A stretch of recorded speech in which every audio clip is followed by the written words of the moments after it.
back to the Inside Scoop Emerald Planet. Here again, your host, Dr. Sam.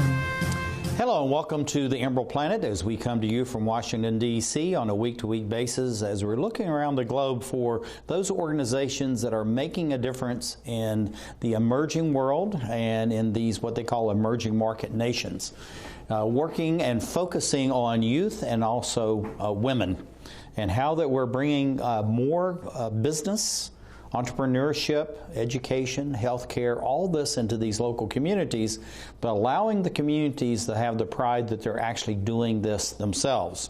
It's not something that's being imposed from the outside. They request, and at the same time is that they learn how to use this and become leaders with their own communities. And I have a gentleman who is doing great work on the continent of Africa. This is Darren Tipton. He's the CEO and founder of what's called Project Humanity. He's coming in by Skype. And Darren, welcome to the Emerald Planet TV. Oh, okay. We need to get his sound up there. Darren? Can you hear me now? We got you. Thank you. All right. You got a great voice, so we don't want to lose it. Thank you. Anyway, thanks for having me on the program. No, thank you for being with us, and you're doing really outstanding work. Tell our domestic and international viewers a little bit about your organization called Project Humanity, and tell us how you came up with that name, because you're the founder, so you certainly should know. Thank you for asking. To answer your question, how did I come up with the name Project Humanity? I was driving down the street one day, and it came to my mind. I asked a colleague to go and see if the website was available, and it's not a real elaborate story, but that's how it came to be. We are an NGO focused, as you said, in working in Africa right now, the country of Kenya. So that's where we're working. And you're talking about where you're working, but tell us a little bit about Kenya, the country of Kenya, you know, where it is for some of our people that may have been a long time since they had their geography lesson.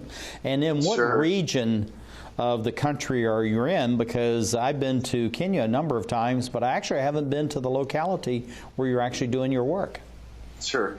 So Kenya is in East Africa, right on the equator, and we are working in very rural western Kenya. So if you can picture Kenya and Uganda, we're literally a mile from the Ugandan border on Lake Victoria, and it's 3 small islands that we work on there. Our primary location is Rusinga Island. Yeah, and I actually, as I was telling you earlier, I actually set up the Sister City program with Roanoke, Virginia, and Kisumu, Kenya, which you should know well because of the location where you're working.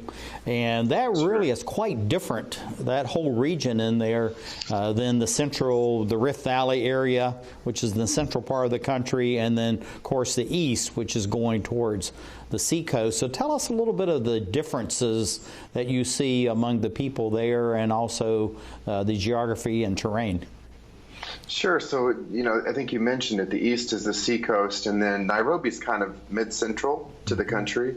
And then the Rift Valley, which actually spans a couple thousand miles and has got a rich history of its own. But you come from Nairobi through the Rift Valley, through the tea lands where they grow a lot of the good Kenyan tea. And then you make it to a very arid area. Rusinga Island and the 3 islands we're on are arid. So the people there are very warm. Obviously, it's very tribal in Kenya, and the tribe that we work with predominantly is the Lua tribe.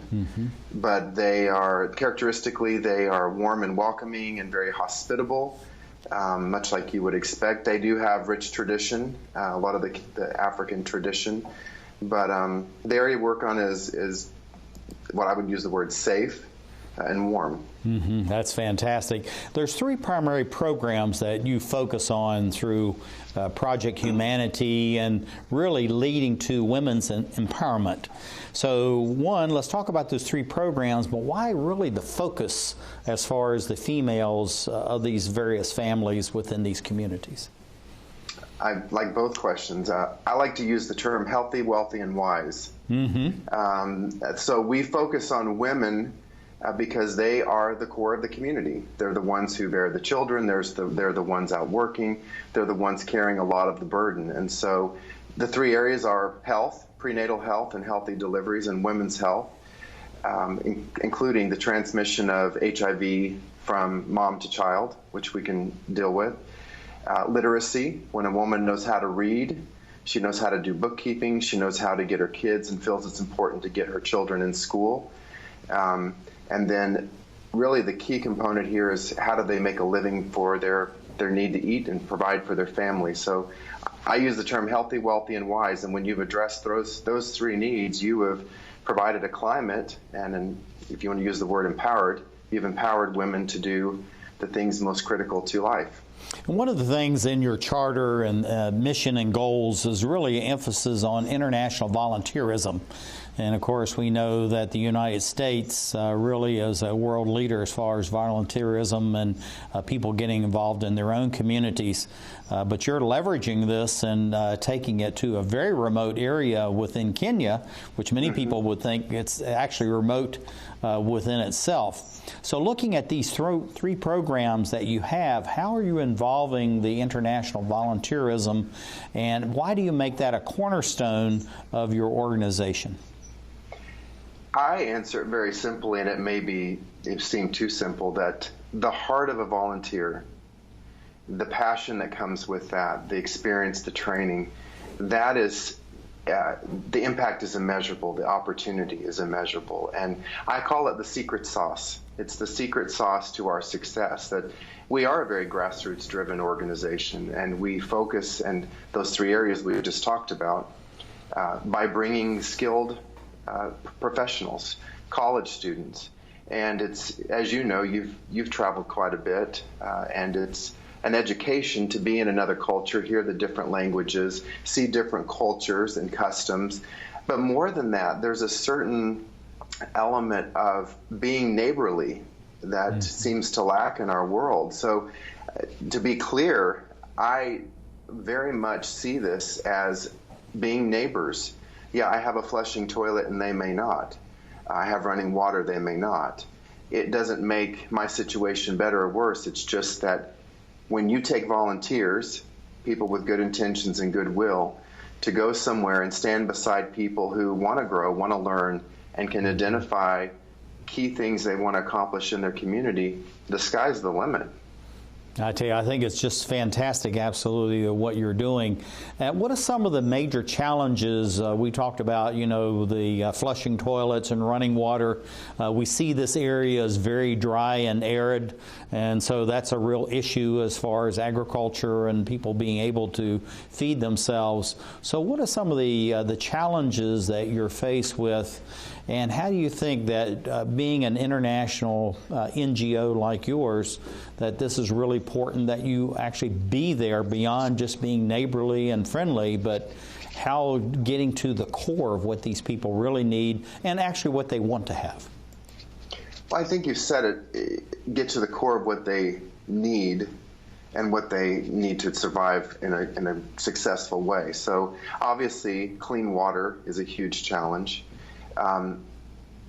There's lots of potential, and a lot of times a little bit of education with a lot of potential goes a very long ways. So, for example, helping the women come together and create, we call them SACOs, which is basically formally organized business groups, and start rotating savings and credit where each person is contributing $1. Over the time, we match that with a grant, and they can borrow against this. Now, the challenge is there's not money to start new businesses. There's not money to do business.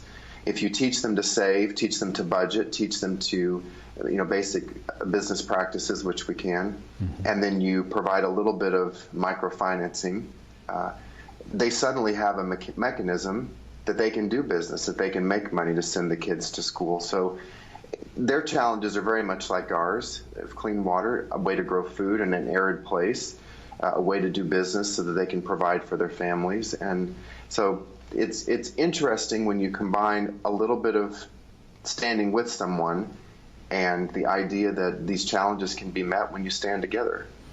Yeah, and I'd like to go back to this slide we just had up there as far as the children concerned in school, because this gives our viewers, both domestically and internationally, what these children are willing to go through in order to have an education, and why it's even so important that they actually do have an education. What defines success as far as your organization, Project Humanity?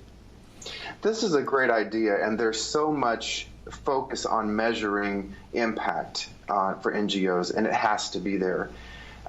You know, and I have to answer it two ways, because we've identified kind of a two-tier approach to work, and that is, what's the success in taking a humanitarian volunteer? One is that they have an amazing experience, they see what happens when you work together in a different community, in a far away place like Africa or Kenya. But then they come home, the success is they come home, they engage in a Rotary Club, or they engage in civic or service organizations in their own town, or a church. A lot of churches do outreach. So that would be, to me, part of the measurable success. What'd you do when you left? And I think locally it's seeing when you drive off each time and you look in your rearview mirror to say, okay, a year ago this wasn't happening, and we're leaving now, our staff stays, but there's still work continuing that they've owned, and they are growing new businesses, they're growing new opportunities, they're putting their kids in school, that type of thing. So I think there's measurements we make very scientifically, but then there's also the, what's going on when we leave.